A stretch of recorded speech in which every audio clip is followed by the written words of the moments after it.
Well, some of them have gone into great detail, like Jerry Stone. If you want detail on every aspect of an Apollo mission, he's done presentations on that.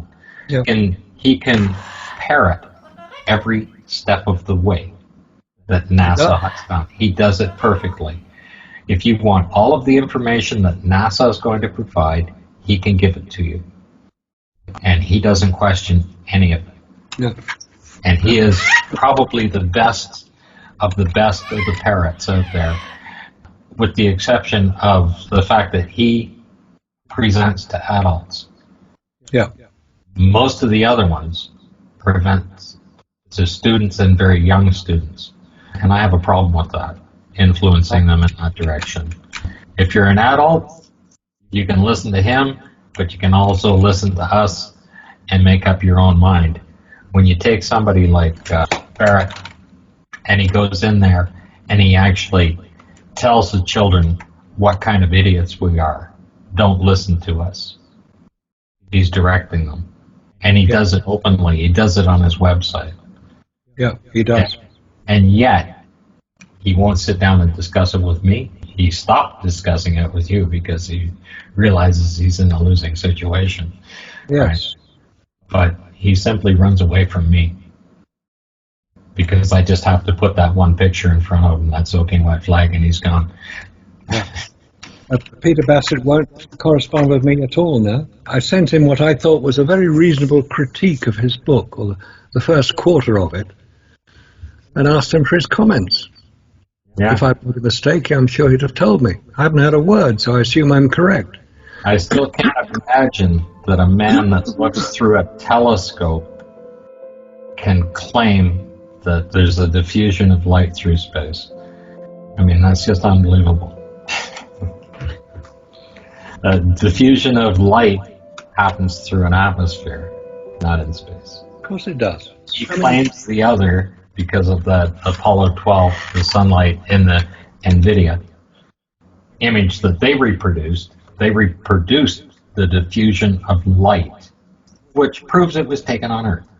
Even though they're trying to show with their highly technical computer simulation, it's almost as good as a photocopy of what they were doing, taking that picture. It was good. Yeah, which was good that way. And they were so concentrated on reproducing the light in the reflection off the surface that they had to jump it up. But they completely forgot, there's the sun, there's the diffusion of light, and it shouldn't be there. Yeah. But they had to reproduce it the same as the photograph showed. Yeah, which they failed to do because the hatch, which in the photograph, as you've shown, is so dark you can't see anything. Yeah. And just for avoidance of doubt, NVIDIA did invite me to take part in that program. But when they said I had to sign a non-disclosure agreement with conditions attached, I refused. Because they could have kept me quiet for many years after that. It was done as a piece of publicity for their Maxwell GPU, which is fair enough, you know, if you're going to use a bit of publicity, but at least get your facts right. Because they said that it was Neil Armstrong's spacesuit which provided the additional illumination. No, it wasn't. It wasn't big enough. There certainly wasn't enough reflection off the lunar surface, which has the reflectivity of a road surface, to provide it either. So they faked it. There's a lot around NASA which is faked, which is what's so sad about it, because people actually want to believe that NASA have done what they claim to have done, i.e. fly man to the moon. I watched it live. I mean, a dwindling band of people who actually did sit there and watch that particular transmission on July the 20th, 1969, of man landing on the moon. And I thought, wow, this is fantastic. What an achievement. I had no reason to disbelieve it until I started looking at it. None of us did. No. We were brought into the rabbit hole. Yeah. And some of us got back out. NASA had to be seen to succeed. There's no way they could have failed. It was a political event. It wasn't anything to do with science or anything like that. When John Kennedy said we'll land a man on the moon before the decade is out, it was a political statement. It wanted to prove that the U.S. was superior to any other country in the world. Yeah, exactly. And they still make that claim today. And when you question NASA and their capabilities, you're questioning their claim that they are a superior nation at the same time. And that's when they really take offense to it. Yeah. They can't separate the two. Yeah. And what is so sad is that by maintaining this fiction of Apollo, they will not only fail to repeat anything close to it, they will also bring America into disrepute. Most people will be perfectly willing to say, okay, it was a political event, you had to do it, it's a brilliantly executed propaganda exercise, which succeeded, you demonstrated the superiority of American technology, great, no problem with that at all, but don't maintain a fiction that you landed men on the moon, because you didn't. Right, the other part of it is that they get a pretty good budget, and they actually make money. I've seen figures, I've looked it up, and for every dollar that the government puts into NASA, they're getting $10 back. Yeah, could well be. And or more. And people say, how do you do that? Well, they've got the buildings, they're leasing them out to like SpaceX and all kinds of stuff like that, right? And Blue Origin are one of their biggest guys leasing that property out. But they have museums in every state. And you're getting like, the one in Houston's getting like 1.5 million people a month going through the place. Yeah. I mean, they're making money. That's why they took Orion and put it in the museum so people could go see it. Because it makes them money. But Orion's supposed to go to the moon. What's he doing in a museum? Because he didn't work. Right. It's their version, like if you have a YouTube channel now and you can monetize it and make money off of it, you're going to keep doing it because once the video's out there, people can just watch it and do it. So they put, Orion in a museum and say, there it is, go see it. Everybody that walks through the door, they're getting their money back. Right? So they are making money off of that thing for its 4 hours and 24-minute flight. Yep. That's, and it could just be a shell sitting there. I'm sure they have reproductions of it in other museums because they got at least 50 museums that they got to put it in, right? One in every state. So that's what they're doing with it. That's quite the incentive. Well, even though NASA hasn't done anything in a decade to keep it alive. And people don't seem to get that. NASA's not doing anything. Okay, they probably working with Boeing to develop better commercial aircraft because they got the facilities to do all the jet engine testing and fuels and different, create different stuff. And they've got the employees to do that as well. And they're probably working with General Motors because that's also now a government-owned operation. They're probably working on battery technology as well for it.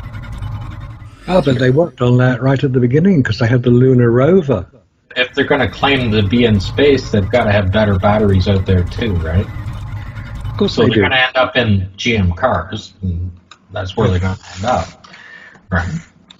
But they're not doing anything. They're not launching anything. They're not doing anything, and people don't realize after 10 years, why would you quit? Everything's supposed to be advancing, yet they quit. So how's it going to advance? It's so sad because when Orville and Wilbur Wright flew their first plane at Kitty Hawk, they flew it 4 times in total. The first flight was about the length of a jumbo jet. Shorter than the wingspan, 10 feet off the ground. I was just looking that up as far as records go. There's another record that was set in 1890 where they got 8 inches off the ground. Well, if you're running down a field and you hit a bump, you could get the 8 inches, right? That's what I call a pissing contest. Somebody said, I'm first, right? Before the Wright brothers, I'm first. I got 8 inches off the ground. Bullshit. Right? After the Wright brothers had flown, in 1919, Alcott and Brown flew across the Atlantic. That's quite an advance. That's quite an achievement. 3,000 miles across the Atlantic. And then Charles Lindbergh did it solo in 1927. The first passenger jet was flown in 1953, just 50 years after Orville and Wilbur Wright. That was the Comet, built in the UK, I should say. Then the first jet aircraft were flying, as I say, 50 years after the Wright brothers. And then we have the supersonic Concorde that was flying first flight in 1976, but the first tests were done in 1969, around the time of Apollo. Yep. Because it wasn't a commercial success, it was a very expensive aircraft, only 16 built. The first rockets were launched by Wernher von Braun, who was a Nazi, by the way, if anybody says he wasn't. He was a Nazi, he had a Nazi party number. If you want to know what it was 5738692. That was Wernher von Braun's Nazi membership number, 1938. So let's have a little less about von Braun was not a Nazi, he was. The first rocket was fired in 1942, the V2 rocket that devastated London. 2,500 of them flew. And then we have all the other rockets, but a lot of them failed. This is what people fail to realize, that a lot of the early rockets, the Redstone rockets, didn't work all that well. They kept collapsing back onto the launch pad. But Apollo had this almost unique record of success. Except for one, it's Apollo 6, it almost shook itself apart. And right through the Apollo moon landing saga, it all worked perfectly. That's not how science works. I mean, 2 shuttles disintegrated, the Challenger and Columbia. That's 2 out of 5. And only 50% of missions sent to Mars were successful. So the idea that Apollo was totally successful 50 odd years ago flies in the face not only of history but of science. But these parrots do not accept that. They have to big up NASA all the time. They have to tell us what wonderful people they are. And somebody even had the ridiculous idea that, well, how could you produce these millions of pages of documents if it was all faked? What a stupid question to ask. They were all totally legitimate. Most of the data was being collected through simulation. Yeah, of course it was. It was being documented, so the idea that there was a hoax, because if 400,000 people were going to be told it was a hoax, who was going to tell them, and how were they going to be told? Henry Ford could have done the same thing in the 1920s. He could sit there and say, oh, I got a car that'll go 400 miles an hour. I got one that'll go from 0 to 60 in 2 seconds, right? And you say, how do you do that? He'll show you the turbocharger, the superchargers, double overhead cams, electric motor hybrid design. He already had that back then. None of this stuff is new. No, it's not. The first engines they built were turbocharged because they had no idea that the engine would actually suck air in. Yeah. So they had to blow it in, right? So if you put all the documentation together and say, well, this is the one I did, but it costs a lot of money, so we just built this one that went 30 miles an hour. It had 12 horsepower and goes 30 miles an hour, right? But here's all the designs to go 400 miles an hour. Yeah. And exactly those same designs can actually do that today. You don't have to overcome radiation, vacuum, heat, and being totally isolated with a very small amount of consumables to travel any distance. Yeah. Like if you build a very fast car, you're going to have to fill the tank up pretty quickly. So when you do that, your consumables go up, and when you're going into space, the consumables go way up. Yeah, they do. And that's why rocket technology will not get us anywhere. No, it can't do. Chemical rockets are so 20th century as to be almost obsolete already, and they're still using them. Yeah. I mean, NASA, you would expect, would start working on some more advanced technology to launch themselves into space, but they don't appear to be doing it. Well, they've come up with the ideas, but they can't make any of them work. So one has to ask the question, well, did the first ideas work as well as they keep telling us, and their groupies keep telling us? Well, they don't work today.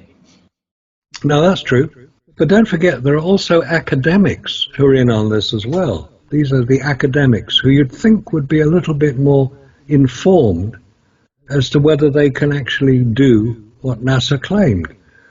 There are people in the UK. There's a Dr. Steve Barrett at the University of Liverpool. There's a Professor Martin Hendry at the University of Glasgow. Dr. Robert Grimes at University of Oxford. Professor Anu Oja, the University of Leicester and the National Space Academy. And there's a venerable institution in the UK called the UK Institute of Physics, who wrote a long article on their website about how Apollo couldn't possibly be faked. But they said such ridiculous things that to be an Institute of Physics, you think, well, they might have done a little bit better than they did. They were challenged on what they said. Trevor Weaver showed what he had written about their article. No answer, no reply. It's as if they're so embarrassed that they got it so badly wrong, they don't dare to admit it. So you've got all these academics, alongside all the media, the people who comment and cut and paste what somebody else said. Oh, there's no stars in the picture, therefore it's all fake. You can't possibly taken photographs with no stars in them. And they show in great detail how that wasn't possible, which is totally correct. You can't get the foreground and the stars in the same photograph on photographic film. This stuff. Photographic film, don't forget. We're not talking digital, we're talking film. And if you can't do it on film, it's not going to show up. So all they're doing is the straw man argument again. They're proving something that they suggested as being the problem. They're not doing it for real. They're just cutting and pasting what somebody else said. And it's getting so boring now because they're using the same excuses. You know, the no stars in the picture, the missing crosshairs, the sea rock, the waving flags, the strange shadow angles. They're not going to touch the fact of what's going to happen to photographic film when it hits a vacuum and it just is gone. It is. And have any of these NASA parrots done any of the testing for themselves? No, of course they haven't. No, they take what NASA says. NASA tested the Mylar and put it up on display for you to see. Exactly. And it disintegrates. It only takes one little Google search to show you that Mylar and Estar film are the exact polymer. So why would they put that up there? And that's because you've got your second and third generation away from Apollo, and they don't realize when they're posting their study on Mylar, it doesn't cross their mind that that's what's on the outside of that thing that's supposed to be on the moon, and it wouldn't look like that because that Mylar wouldn't be there. Okay, and they wouldn't even consider the fact that the film is the exact same composition of material, that it would do exactly the same. And yet out they are doing this. And that's the same with cold welding when they're on the ISS. Oh, look, we touched this bolt and it stuck to it. When you open the door and create a vacuum inside, and all those beautiful stainless steel switches they had inside of there are going to weld themselves together. Yeah. None of them will work. Yeah. Yeah, that entire control panel, which isn't even in the photograph, Yeah. like it's not there on the model that they're using, but if you had a real machine and did that, it's all gone. And now you come back to the first spacewalk. They opened the door. They had no idea there was cold welding. So it didn't happen. Simple. It might have happened at a very low altitude. You could do that if you got above the Kármán line and you're at 65 miles and you can create an orbit there for a day or two, right? Or even a few orbits. Yeah. You could do that. You're not in a hard enough vacuum that it's going to affect. You can use rubber seals. You can do whatever. You're not going to get into cold welding, anything like that, because you're down at a lower torr value there. Yeah. You cross that 130 miles, you are in trouble, for sure. You're in trouble, but they didn't know that they would be in trouble. No. So they make up this story of going to the moon where the vacuum levels are vastly greater than anywhere around the Kármán line or even where the ISS is. It is so severe, the vacuum is so hard, there's no way they could survive. Absolutely no way at all. But these NASA parrots insist that they did. Come on, guys, you're scientists, some of you. They could work out the strength of the structure of the craft itself to be out there. Yeah.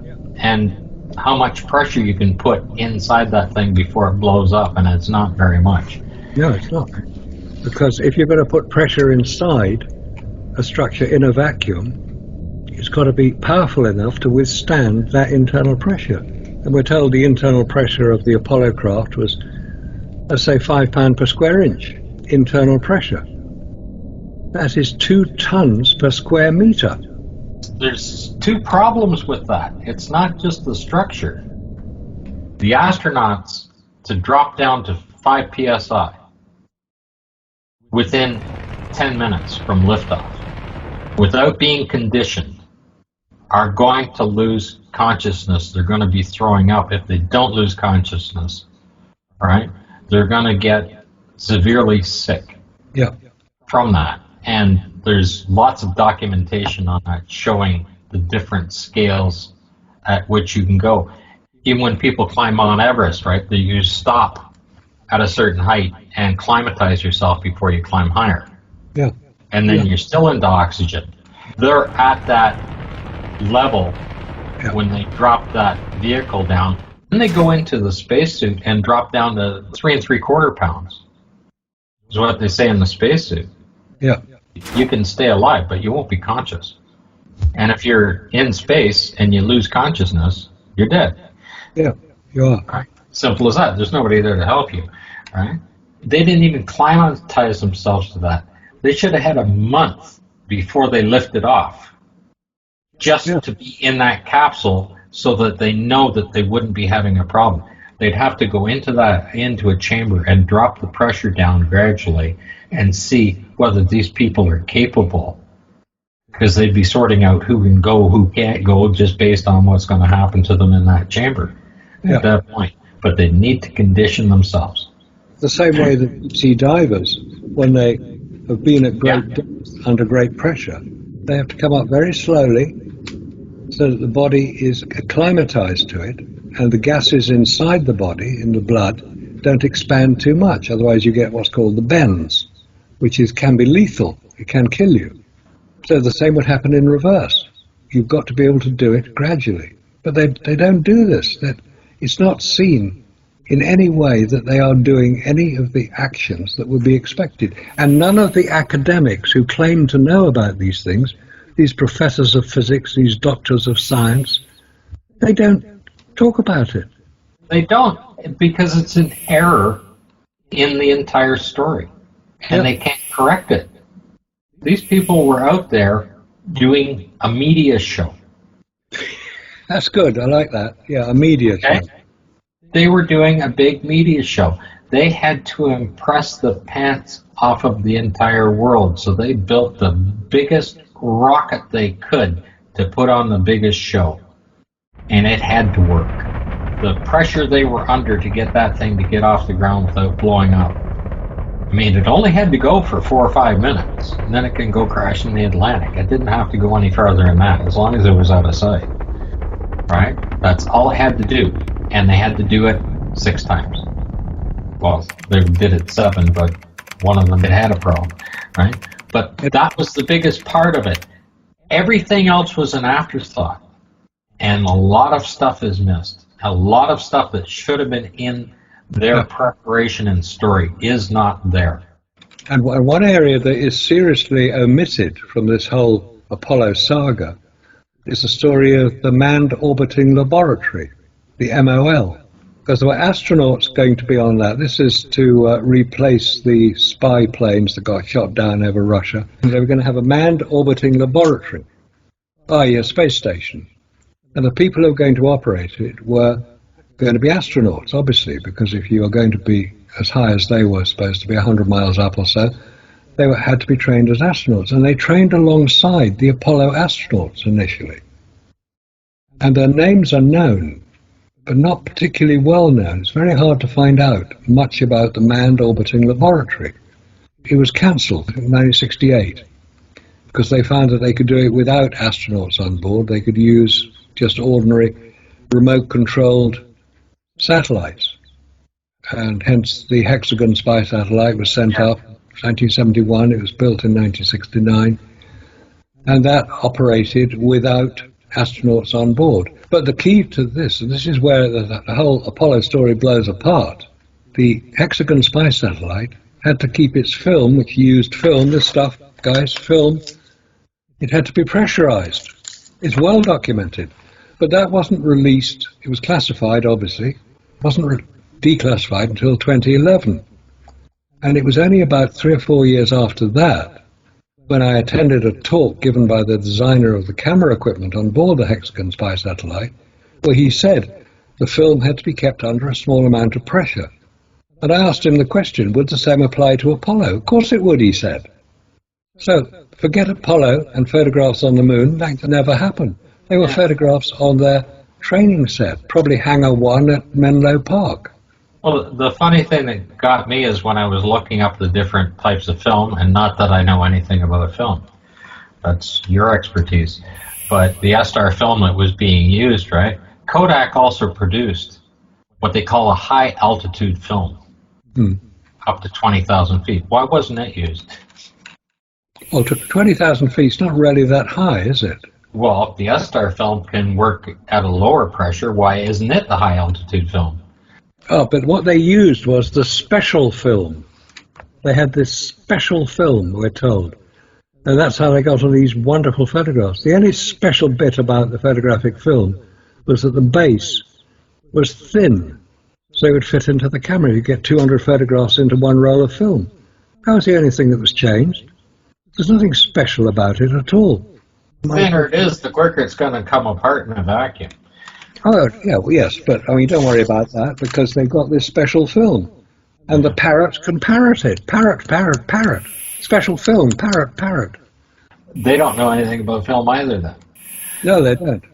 And they claim that I don't. Ha! If this film was special and could work in such an environment, then why did it not become the new high-altitude film? Yes, and why didn't Kodak promote it as one of their best products? If you develop a new, specialized, and superior material, it ultimately is going to go into the commercial market.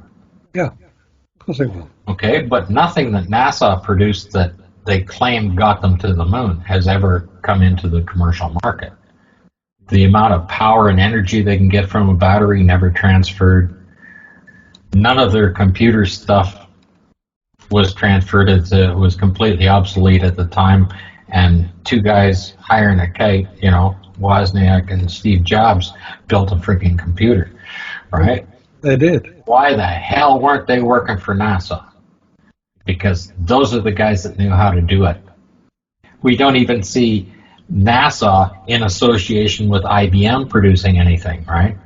Not even printers or anything like that, right? They didn't do any of it. None of the technology that they claim they had transferred out. Yeah, it didn't. It didn't. Okay? None of the insulation they claim to have around their fuel cells.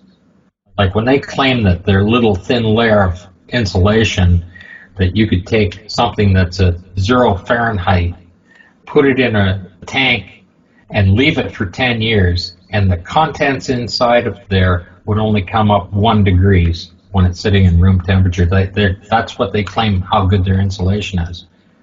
Why the hell are we not using that in our houses?